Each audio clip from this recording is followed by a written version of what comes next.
ਤੁਸੀਂ ਹੁਣ ਤੱਕ ਕੁਆਂਟਮ ਮਕੈਨਿਕਸ ਦੇ ਵਿੱਚ ਕੀ ਸਿੱਖਿਆ ਹੈ? ਉਹ ਹੈ ਕੁਆਂਟਮ ਮਕੈਨਿਕਸ ਦੀ ਹੇਜ਼ਨਬਰਗ ਦੀ ਅਪਰੋਚ, ਜਿਸ ਵਿੱਚ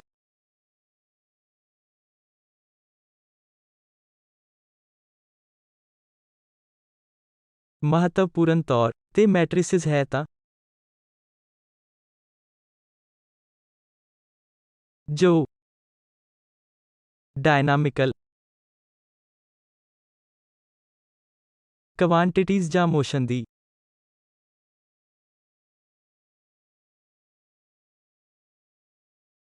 ਇਕੁਏਸ਼ਨ ਜਾਂ ਕਲਾਸੀਕਲ ਇਕੁਏਸ਼ਨ ਦੇ ਸਮਾਨ ਨੂੰ ਪ੍ਰਸਤੁਤ ਕੀਤਾ ਜਾ ਸਕੇ, ਅਤੇ ਕੁਆਂਟਮ ਕੰਡੀਸ਼ਨ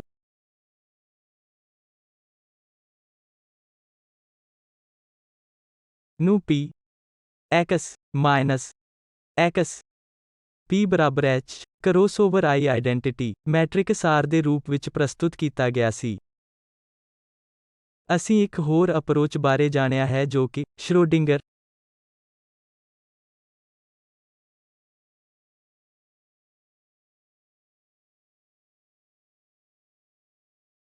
ਇਕੁਏਸ਼ਨ ਹੈ ਜੋ ਹਾਈਜ਼ਨਬਰਗ ਅਪਰੋਚ ਤੋਂ ਸਤਹ ਤੇ ਬਹੁਤ ਵੱਖ ਹੈ। ਅਤੇ ਇਸ ਅਪਰੋਚ ਵਿੱਚ ਕੀ ਹੁੰਦਾ ਹੈ ਕਿ ਪਾਰਟਿਕਲ ਦਾ ਵੇਵ ਫੰਕਸ਼ਨ ਹੁੰਦਾ ਹੈ।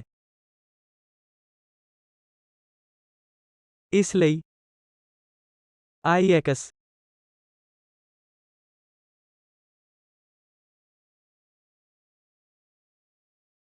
ਉਸ ਦੇ ਨਾਲ ਸੰਬੰਧਿਤ ਹੈ। ਨੰਬਰ 2 ਇੱਕ ਵੇਵ ਫੰਕਸ਼ਨ ਸ਼੍ਰੋਡਿੰਗਰ ਇਕੁਏਸ਼ਨ ਹੈ।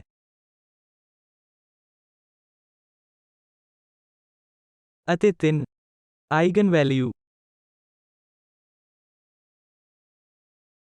ਬਾਉਂਡਰੀ ਕੰਡੀਸ਼ਨ ਦੁਆਰਾ ਨਿਰਧਾਰਿਤ ਹੁੰਦੀਆਂ ਹਨ ਜੋ ਕਿ ਐਨਰਜੀ ਦਿੰਦੀਆਂ ਹਨ।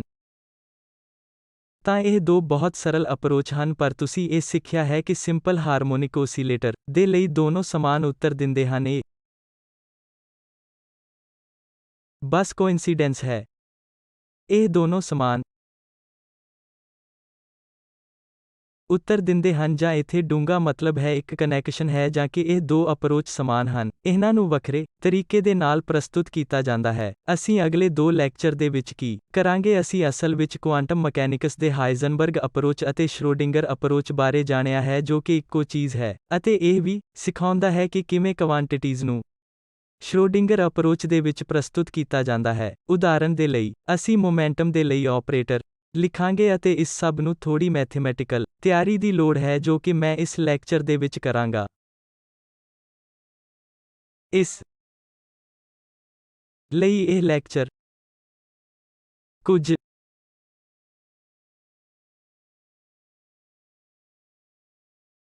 ਮੈਥਮੈਟਿਕਲ ਪਹਿਲੂਆਂ ਦੇ ਨਾਲ ਸੰਬੰਧਿਤ ਹੈ, ਜੋ ਕਿ ਸ਼੍ਰੋਡਿੰਗਰ ਇਕੁਏਸ਼ਨ ਦੇ ਸੋਲਿਊਸ਼ਨ ਨਾਲ ਰਿਲੇਟਡ ਹੈ। ਇਸ ਲਈ ਪਹਿਲਾਂ ਮੈਂ ਵੇਵ ਫੰਕਸ਼ਨ ਦੀ ਔਰਥੋ ਨੋਰਮਾਲਿਟੀ ਦੇ ਬਾਰੇ ਗੱਲ ਕਰਨਾ ਚਾਹੁੰਦਾ ਹਾਂ। ਆਓ ਮੈਂ ਸਮਝਾਉਂਦਾ ਹਾਂ ਕਿ ਨੋਰਮਲਟੀ ਇੱਕ ਪ੍ਰਾਪਰਟੀ ਹੈ ਜੋ ਅਸੀਂ ਲਾਗੂ ਕਰਦੇ ਹਾਂ। ਔਰਥੋ ਦਾ ਮਤਲਬ ਪਰਪੈਂਡੀਕਿਊਲਰ ਹੈ। ਪਹਿਲਾਂ ਮੈਂ ਦੋ ਵੇਵ ਫੰਕਸ਼ਨ ਦੇ ਪਰਪੈਂਡੀਕਿਊਲਰ ਵਿਵਹਾਰ ਦੇ ਔਰਥੋ ਵਿਵਹਾਰ ਦੇ ਬਾਰੇ ਗੱਲ ਕਰਾਂਗਾ। ਇਸ ਲਈ ਇਸ ਦਾ ਇਹ ਮਤਲਬ ਹੈ ਕਿ ਜੇਕਰ ਇੱਕ ਵੇਵ ਫੰਕਸ਼ਨ ਹੈ mx ਅਤੇ ਮੈਂ ਖੁਦ ਨੂੰ ਇੱਕ ਡਾਇਮੈਂਸ਼ਨ ਤੱਕ ਪ੍ਰਤੀਬੰਧਿਤ ਕਰਦਾ ਹਾਂ, ਵਿਚਾਰ ਹੈ ਤੁਹਾਨੂੰ ਸਿਧਾਂਤ ਦੇਣਾ ਇੱਕ ਡਾਇਮੈਂਸ਼ਨ ਆਸਾਨ ਬਣਾਉਂਦਾ ਹੈ। m ਸਟਾਰ x ਪ੍ਰੋਡਕਟ ਜਿੱਥੇ m ਅਤੇ n ਐਨਰਜੀ ਲੈਵਲ ਦੇ ਲਈ ਇੰਟੀਗਰੇਟਿਡ ਦੋ ਇੰਡਾਈਸ ਹਨ ਜੋ ਕਿ 0 ਦੇ ਬਰਾਬਰ ਹਨ। ਜੇਕਰ m n ਦੇ ਬਰਾਬਰ ਨਹੀਂ ਹੈ ਤਾਂ ਮੈਂ ਇਸ ਨੂੰ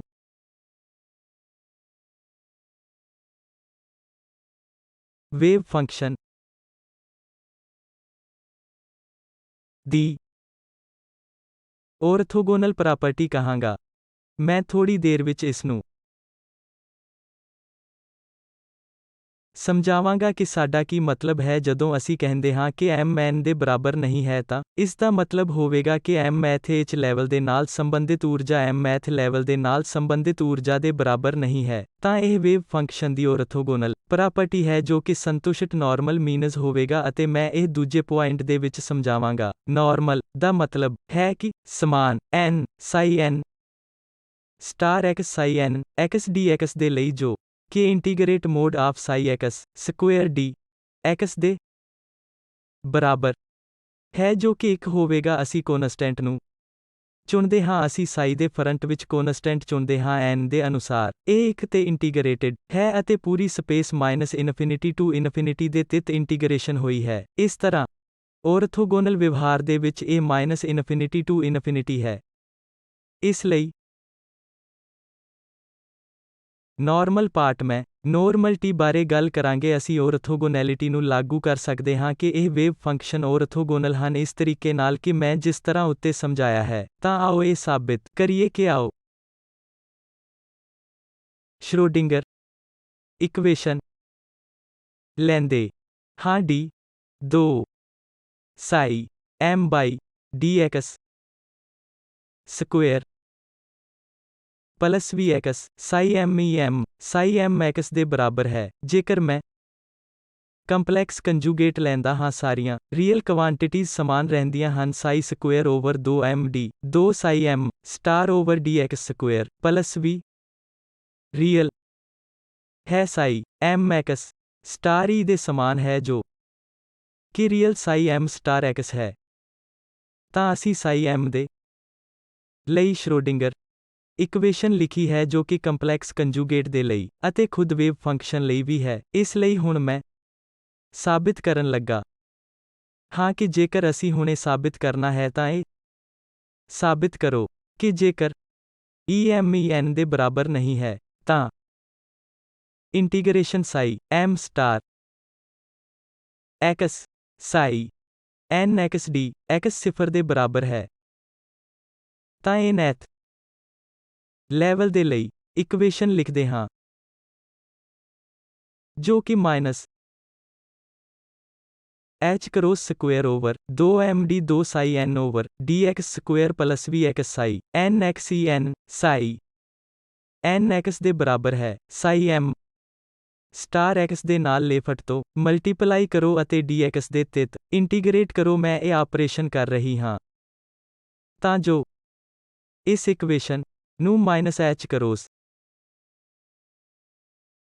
square over 2m integration infinity to infinity psi m star x d 2 psi n x over dx square plus integration psi m star ਵਜੋਂ ਲਿਖਿਆ ਜਾ ਸਕਦਾ ਹੈ x vx psi n x e n integration psi m star x psi n x dx ਦੇ ਬਰਾਬਰ ਹੈ। Integration infinity ਤੋਂ infinity ਤੱਕ ਹੁੰਦੀ ਹੈ।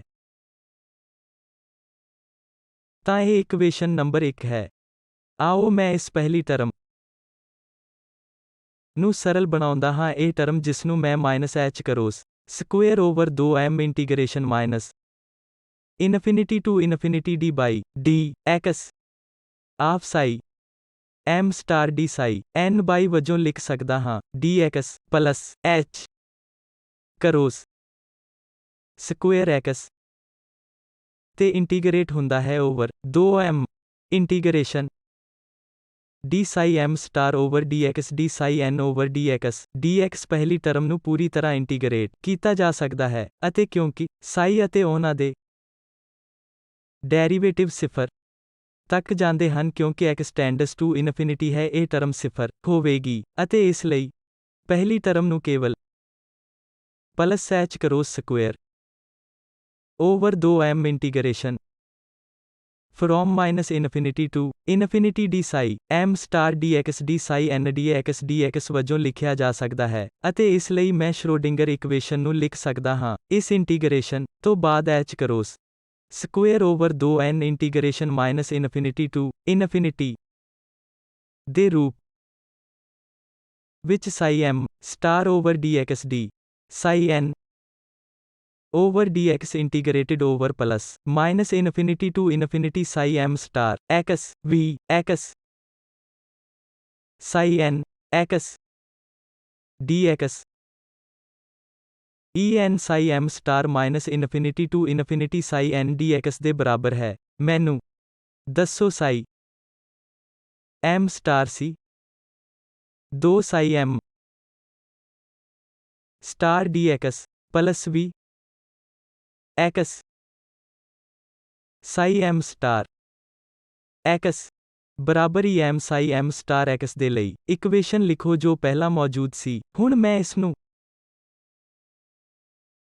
ਰਾਈਟ ਸਾਈਡ ਤੋਂ psi n x n integrate minus infinity to infinity d x ਦੇ ਨਾਲ ਮਲਟੀਪਲਾਈ ਕਰਾਂਗੀ, ਤਾਂ ਜੋ ਇਹ ਇਕੁਏਸ਼ਨ ਹੁਣ ਬਣਦੀ ਹੈ minus h cross square over 2m integration minus infinity to infinity d psi m star over dx square psi n x dx plus integration minus infinity to infinity psi m star x v x psi n x d x e m integration minus infinity to infinity psi m star psi m dx ਦੇ ਬਰਾਬਰ ਹੈ। ਮੈਂ ਇੱਕੋ trick ਦੁਆਰਾ ਦੁਬਾਰਾ ਦਿਖਾ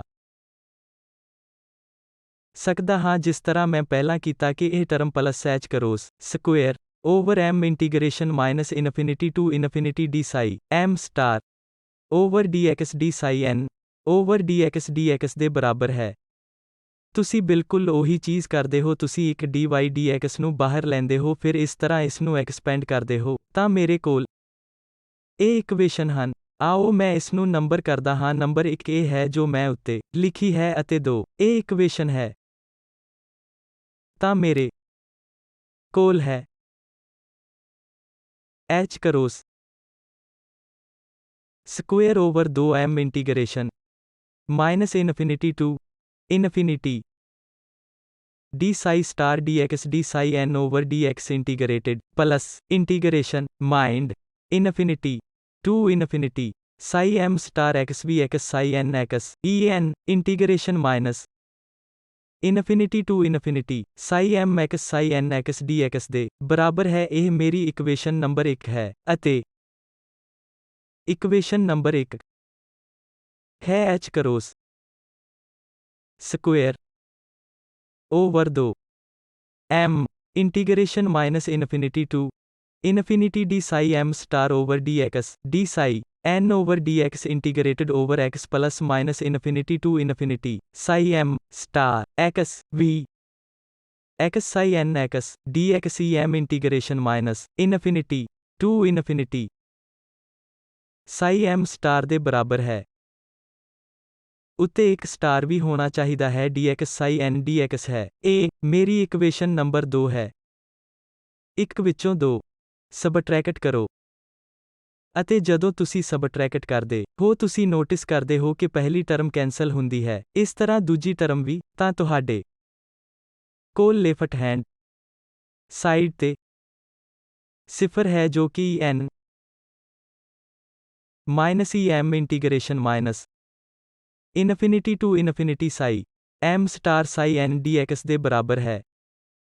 ਅਤੇ ਹੁਣ ਤੁਸੀਂ ਲਿਖ ਸਕਦੇ ਹੋ ਜੇਕਰ em en ਦੇ ਬਰਾਬਰ ਨਹੀਂ ਹੈ, ਜਿਸ ਦਾ ਮਤਲਬ ਹੈ ਕਿ en ਮਾਈਨਸ em 0 ਦੇ ਬਰਾਬਰ ਨਹੀਂ ਹੈ। ਇਸ ਦਾ ਤੁਰੰਤ ਮਤਲਬ ਹੈ ਕਿ integration minus infinity to infinity psi m star psi n dx 0 ਹੈ। ਇਸ ਲਈ ਅਸੀਂ ਵੇਵ ਫੰਕਸ਼ਨ ਦੀ ਔਰਥੋਗੋਨੈਲਿਟੀ ਦੀ ਪਹਿਲੀ ਪ੍ਰਾਪਰਟੀ ਨੂੰ ਸਾਬਿਤ ਕੀਤਾ ਹੈ। ਇਹ ਇੱਕ ਚੀਜ਼ ਹੈ ਜਿਸ ਦੀ ਸਾਨੂੰ ਬਾਅਦ ਵਿੱਚ ਲੋੜ ਹੋਵੇਗੀ ਅਤੇ ਇਹ ਸ਼੍ਰੋਡਿੰਗਰ ਇਕੁਏਸ਼ਨ ਦੇ ਮਾਮਲੇ ਦੇ ਵਿੱਚ ਸਹੀ ਹੋਵੇਗਾ ਕਿਉਂਕਿ ਸਾਨੂੰ ਹੋਰ ਕੁਝ ਨਹੀਂ ਬਲਕਿ ਸਿਰਫ ਸ਼੍ਰੋਡਿੰਗਰ ਇਕੁਏਸ਼ਨ ਦੇ ਸੋਲਿਊਸ਼ਨ ਦੀ ਲੋੜ ਹੈ। ਇਹ ਵੀ ਮੈਂ ਉਹਨਾਂ ਫੰਕਸ਼ਨ ਦੇ ਨਾਲ ਕੰਮ ਕਰ ਸਕਦਾ ਹਾਂ ਜਿਸ ਦੀ ਆਈਗਨ ਵੈਲਿਊ ਵੱਖ-ਵੱਖ ਹੈ ਉਹ ਔਰਥੋਗੋਨਲ ਹਨ। ਨੰਬਰ 2 ਇਹ ਪ੍ਰਾਪਰਟੀ ਹੈ ਅਸੀਂ ਇਸ ਨੋਰਮੈਲਿਟੀ ਨੂੰ ਲਾਗੂ ਕਰਾਂਗੇ ਅਤੇ ਇਸ ਦਾ ਬਾਅਦ ਵਿੱਚ ਮਹੱਤਵ ਹੋਵੇਗਾ ਜਦੋਂ ਮੈਂ ਇੰਟਰਪ੍ਰੀਟੇਸ਼ਨ ਤੇ ਚਰਚਾ ਕਰਾਂਗਾ ਅਤੇ ਨੋਰਮੈਲਿਟੀ ਇਸ ਤਰ੍ਹਾਂ ਹੋਵੇਗੀ ਕਿ ਅਸੀਂ ਪਹਿਲਾਂ ਤੋਂ ਹੀ ਦੇਖਿਆ ਹੈ ਕਿ m n ਦੇ ਬਰਾਬਰ ਨਹੀਂ ਹੈ ਇਸ ਲਈ ਸਾਈ m star psi n dx 0 ਹੈ ਅਤੇ ਅਸੀਂ ਸਮਾਨ ਇੰਡੈਕਸ ਮੋਡ ਸਕੁਏਅਰ dxb ਬਰਾਬਰ 1 ਦੇ ਲਈ ਇੰਟੀਗਰੇਸ਼ਨ ਨੂੰ ਲਾਗੂ ਕਰਾਂਗੇ। ਮੰਨ ਲਵੋ ਇਹ 1 ਨਹੀਂ ਹੈ। ਮੰਨ ਲਵੋ ਅਸੀਂ ਲਿਖਦੇ ਹਾਂ ਇੰਟੀਗਰੇਸ਼ਨ ਸਾਈ n ਸਕੁਏਅਰ d x ਕੋਈ ਨੰਬਰ c ਦੇ ਬਰਾਬਰ ਹੈ। ਫਿਰ ਮੈਂ ਹਮੇਸ਼ਾ ਇੱਕ ਨਵੇਂ ਸਾਈ n x ਨੂੰ ਪਰਿਭਾਸ਼ਿਤ ਕਰ ਸਕਦੀ ਹਾਂ ਜੋ ਕਿ ਪੁਰਾਣੇ ਦੇ ਬਰਾਬਰ ਹੈ। ਆਓ ਇਸ ਪੁਰਾਣੇ ਸਾਈ n x ਨੂੰ ਲਿਖਦਾ ਹਾਂ ਜੋ ਕਿ c ਦੀ ਸਕੁਏਅਰ ਰੂਟ ਦੇ ਨਾਲ ਵਿਭਾਜਿਤ ਹੁੰਦਾ ਹੈ। ਤਾਂ ਇਹ ਨੋਰਮਲਟੀ ਦੀ ਕੰਡੀਸ਼ਨ ਹੈ ਇਸ ਨੂੰ ਲਾਗੂ ਕੀਤਾ ਜਾਵੇਗਾ ਕਿਉਂਕਿ ਮੈਂ ਹਮੇਸ਼ਾ ਕੌਨਸਟੈਂਟ ਦੀ ਡਿਫਰੈਂਸ਼ੀਅਲ ਇਕੁਏਸ਼ਨ ਦੇ ਸੋਲਿਊਸ਼ਨ ਨੂੰ ਮਲਟੀਪਲਾਈ ਕਰ ਸਕਦਾ ਹਾਂ ਤਾਂ ਅਸੀਂ ਮੁੜ ਪਰਿਭਾਸ਼ਿਤ ਕਰ ਸਕਦੇ ਹਾਂ ਇਸ ਲਈ ਨਾਰਮਲਟੀ ਨੂੰ ਲਾਗੂ ਕੀਤਾ ਜਾਂਦਾ ਹੈ ਅਤੇ ਇਸ ਲਈ ਜਨਰਲ ਤੌਰ ਤੇ ਮੈਂ ਇਹ ਲਿਖਾਂਗਾ ਸਾਈ m ਸਟਾਰ x ਸਾਈ n x dx delta m n ਦੇ ਬਰਾਬਰ ਹੈ ਜਿੱਥੇ ਡੈਲਟਾ m n ਕਰੋਨੇਕਰ ਡੈਲਟਾ ਹੈ। ਇਸ ਲਈ ਸਾਈਡ ਤੇ ਮੈਂ ਸਿਰਫ ਇਹ ਲਿਖਾਂਗਾ ਡੈਲਟਾ m n 0 ਦੇ ਬਰਾਬਰ ਹੈ ਜੇਕਰ m n ਦੇ ਬਰਾਬਰ ਨਹੀਂ ਹੈ ਅਤੇ 1 ਦੇ ਬਰਾਬਰ ਹੈ ਜੇਕਰ m n ਦੇ ਬਰਾਬਰ ਹੈ। ਇਸ ਲਈ ਅਸੀਂ ਚਰਚਾ ਕੀਤੀ ਹੈ ਕਿ ਪ੍ਰਾਪਰਟੀ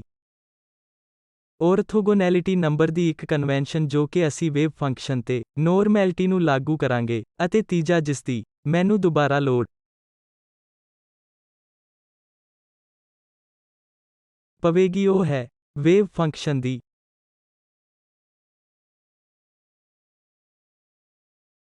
ਪੂਰਨਤਾ। ਇਹ ਤੀਜੀ ਪ੍ਰਾਪਰਟੀ ਹੈ ਅਤੇ ਇਸ ਸਮੇਂ ਮੈਂ ਸ਼੍ਰੋਡਿੰਗਰ ਇਕੁਏਸ਼ਨ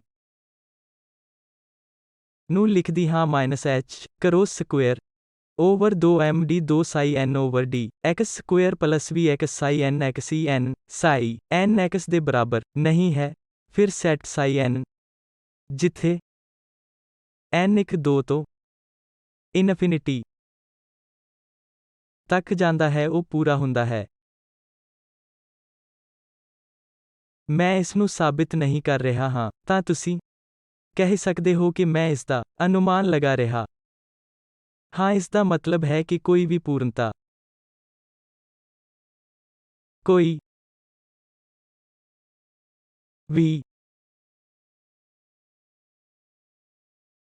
ਜਨਰਲ ਫੰਕਸ਼ਨ ਸਮਾਨ ਨੂੰ ਸੰਤੁਸ਼ਟ ਕਰਦਾ ਹੈ ਅਤੇ ਸਮਾਨ ਬਾਉਂਡਰੀ ਕੰਡੀਸ਼ਨ ਤੇ ਜ਼ੋਰ ਪਾਉਂਦਾ ਕਿਉਂਕਿ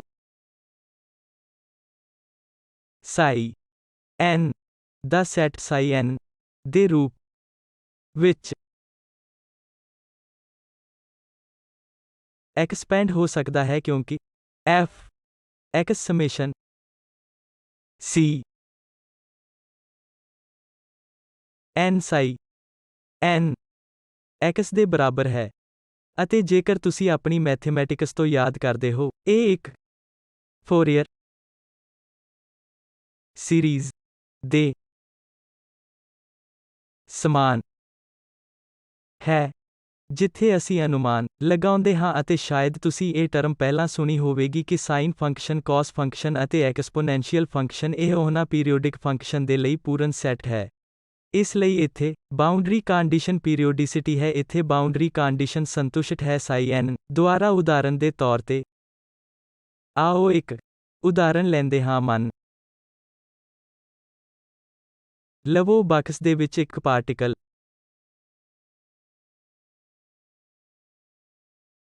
ਇਸ ਲਈ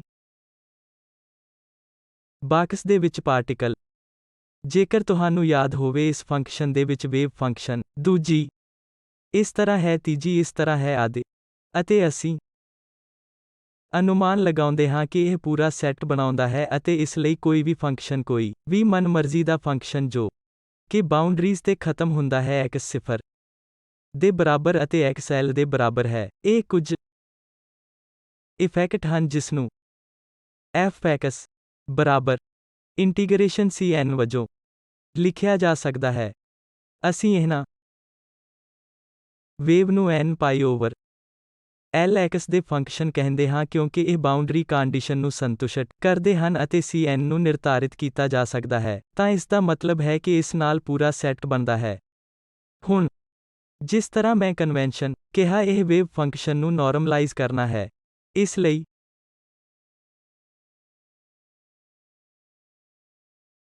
sin nx ਨਾਰਮਲਾਈਜ਼ਡ ਨਹੀਂ ਹੈ ਕਿਉਂਕਿ ਆਓ ਦੇਖੀਏ ਇਹ ਇੰਟੀਗਰੇਸ਼ਨ ਕੀ ਹੈ। ਜੇਕਰ ਮੈਂ 0 ਤੋਂ l ਤੱਕ ਇੰਟੀਗਰੇਟ ਕਰਦਾ ਹਾਂ ਤਾਂ sin ਸਕੁਏਅਰ ਅਤੇ ਪਾਈ ਓਵਰ l x dx ਇਹ l ਬਾਈ 2 ਹੁੰਦਾ ਹੈ ਅਤੇ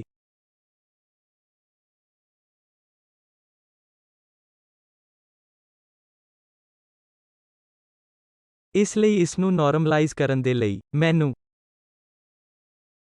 ਲਿਖਣਾ ਪੈਂਦਾ ਹੈ। ਇਸ ਲਈ ਇੱਕ ਬਾਕਸ ਦੇ ਵਿੱਚ normalized particle wave function sin n pi over l x ਹੋਵੇਗਾ ਜੋ ਕਿ square root of l by 2 ਦੇ ਨਾਲ ਵਿਭਾਜਿਤ ਹੋਵੇਗਾ ਜੋ ਕਿ 2 over l sin n pi over l x ਦੀ ਸਕੁਏਅਰ ਰੂਟ ਹੈ। ਅਤੇ ਇਹ ਔਰਥੋਨੋਰਮਲ ਹੁੰਦਾ ਹੈ ਕਿ integration 2 by l sin m pi over l x sin of n pi over l x dx delta m n ਦੇ ਬਰਾਬਰ ਹੈ। ਇਸ ਲਈ ਜਦੋਂ m n ਦੇ ਬਰਾਬਰ ਹੈ ਅਤੇ ਇਹ 1 ਹੈ, ਜਦੋਂ m n ਦੇ ਬਰਾਬਰ ਨਹੀਂ ਹੈ ਤਾਂ ਇਹ 0 ਹੈ, ਜੋ ਤੁਸੀਂ ਖੁਦ ਚੈੱਕ ਕਰ ਸਕਦੇ ਹੋ। ਅਤੇ ਦਾਅਵਾ ਪੂਰਨਤਾ ਦੇ ਲਈ ਹੈ ਕਿ f(x) ਜੋ ਸਮਾਨ ਬਾਉਂਡਰੀ ਕੰਡੀਸ਼ਨ ਨੂੰ ਸੰਤੁਸ਼ਟ ਕਰਦਾ ਹੈ ਇਸ ਨੂੰ cn ਟਾਈਮ ਲਿਖਿਆ ਜਾ ਸਕਦਾ ਹੈ। ਇਹ ਨਾਰਮਲਾਈਜ਼ ਵੇਵ ਫੰਕਸ਼ਨ ਮੈਂ ਇਸ ਨੂੰ phi n x ਵਜੋਂ ਲਿਖਦਾ ਹਾਂ, ਜਿੱਥੇ phi n square root of 2 over l sin of pi over l x ਦੇ ਬਰਾਬਰ ਹੈ। ਅਸੀਂ cn ਨੂੰ ਕਿਵੇਂ ਨਿਰਧਾਰਤ ਕਰਦੇ ਹਾਂ? ਮੈਂ f x ਨੂੰ phi m star x dx integrate ਦੇ ਨਾਲ ਮਲਟੀਪਲਾਈ ਕਰਾਂਗੀ ਜੋ ਕਿ -ਇਨਫਿਨਿਟੀ ਤੋਂ ਇਨਫਿਨਿਟੀ ਤੱਕ ਹੋਵੇਗਾ ਜੋ ਕਿ ਇਸ ਮਾਮਲੇ ਦੇ ਵਿੱਚ 0 ਤੋਂ l ਹੁੰਦਾ ਹੈ, ਜੋ ਕਿ summation n cn phi m star x phi n x dx -infinity to infinity ਦੇ ਬਰਾਬਰ ਹੈ। ਅਤੇ ਔਰਥੋਨੋਰਮੈਲਿਟੀ ਦੁਆਰਾ ਇਹ summation over n cn delta m n ਬਣਦਾ ਹੈ ਅਤੇ ਇਹ cm ਦੇ ਬਰਾਬਰ ਹੈ। ਇਸ ਲਈ ਅਸੀਂ cm ਨੂੰ ਵੀ ਨਿਰਧਾਰਿਤ ਕੀਤਾ ਹੈ। ਇਸ ਦਾ ਮਤਲਬ ਹੈ ਕਿ summation cn phi n x ਦੇ ਬਰਾਬਰ ਹੈ ਜਿੱਥੇ cn ਕੁਝ ਨਹੀਂ ਬਲਕਿ f(x) phi n star x dx ਦੀ ਇੰਟੀਗਰੇਸ਼ਨ ਹੈ। ਪੂਰਨਤਾ ਦਾ ਮਤਲਬ ਹੈ ਹੁਣ ਮੈਂ ਇੱਕ ਅਲੱਗ ਤਰੀਕੇ ਦੇ ਨਾਲ ਪੂਰਨਤਾ ਨੂੰ ਲਿਖਾਂਗੀ ਅਤੇ ਇਹ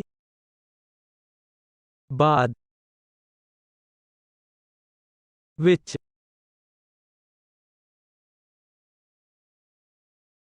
ਉਪਯੋਗੀ ਹੈ ਅਤੇ ਡੈਰੇਕ ਡੈਲਟਾ ਫੰਕਸ਼ਨ ਦੇ ਰੂਪ ਵਿੱਚ ਪੂਰਨਤਾ ਨੂੰ ਲਿਖਦਾ ਹਾਂ।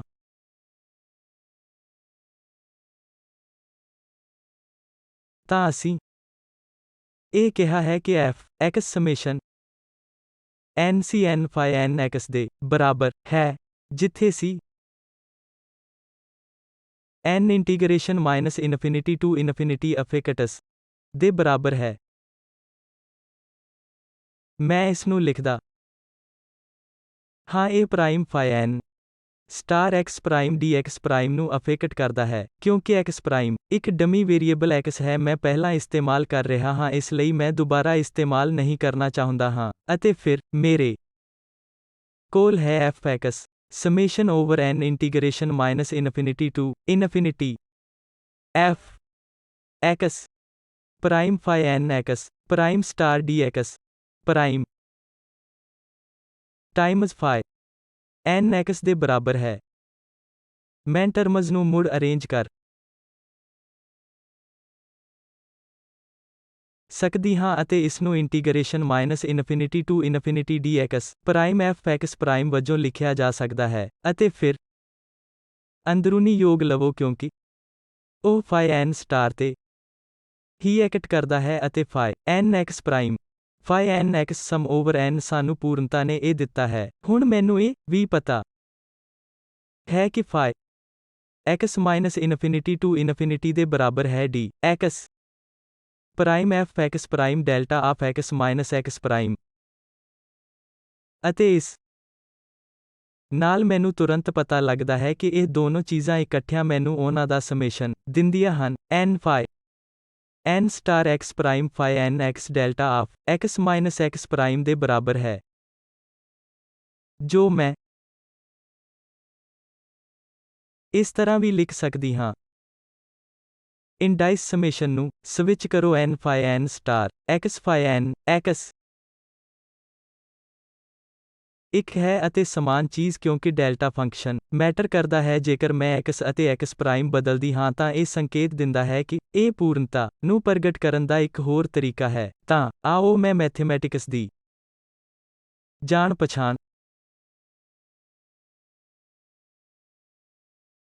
ਦੇ ਨਾਲ ਇਸ ਲੈਕਚਰ ਨੂੰ ਖਤਮ ਕਰਦਾ ਹਾਂ, ਅਤੇ ਨੰਬਰ 1 psi n ਨੂੰ ਇੱਕ ਔਰਥੋਨਾਰਮਲ ਸੈਟ ਆਫ ਫੰਕਸ਼ਨ ਦੇ ਰੂਪ ਵਿੱਚ ਲਿਖਦਾ ਹਾਂ, ਅਤੇ ਇਸ ਦਾ ਮਤਲਬ ਹੈ ਕਿ integration psi m star x psi n x dx delta m n ਦੇ ਬਰਾਬਰ ਹੈ, ਅਤੇ ਹੋਰ ਪ੍ਰਾਪਰਟੀ ਕਿ psi n ਨਾਰਮਲਾਈਜ਼ਡ ਫਾਰਮ ਇੱਕ ਪੂਰਾ ਸੈਟ ਹੈ, ਅਤੇ ਇਸ ਦਾ ਮਤਲਬ ਹੈ summation psi n star x psi n x prime delta x x prime ਦੇ ਬਰਾਬਰ ਹੈ। ਅਗਲੇ ਲੈਕਚਰ ਦੇ ਵਿੱਚ ਮੈਂ ਕੁਆਂਟਮ ਮਕੈਨਿਕਸ ਦੀ ਹੇਜ਼ਨਬਰਗ ਅਤੇ ਸ਼ਰੋਡਿੰਗਰ ਅਪਰੋਚ ਦੀ ਇਕੁਈਵੈਲੈਂਸ ਦਿਖਾਉਣ ਦੇ ਲਈ ਇਹਨਾਂ ਪ੍ਰਾਪਰਟੀਜ਼ ਦਾ ਅਗਲੇ ਲੈਕਚਰ ਦੇ ਵਿੱਚ ਮੈਂ ਕੁਆਂਟਮ ਮਕੈਨਿਕਸ ਦੀ ਹੇਜ਼ਨਬਰਗ ਅਤੇ ਸ਼ਰੋਡਿੰਗਰ ਅਪਰੋਚ ਦੀ ਇਕੁਈਵੈਲੈਂਸ ਦਿਖਾਉਣ ਦੇ ਲਈ ਇਹਨਾਂ ਪ੍ਰਾਪਰਟੀਜ਼ ਦਾ ਇਸਤੇਮਾਲ ਕਰਾਂਗੀ।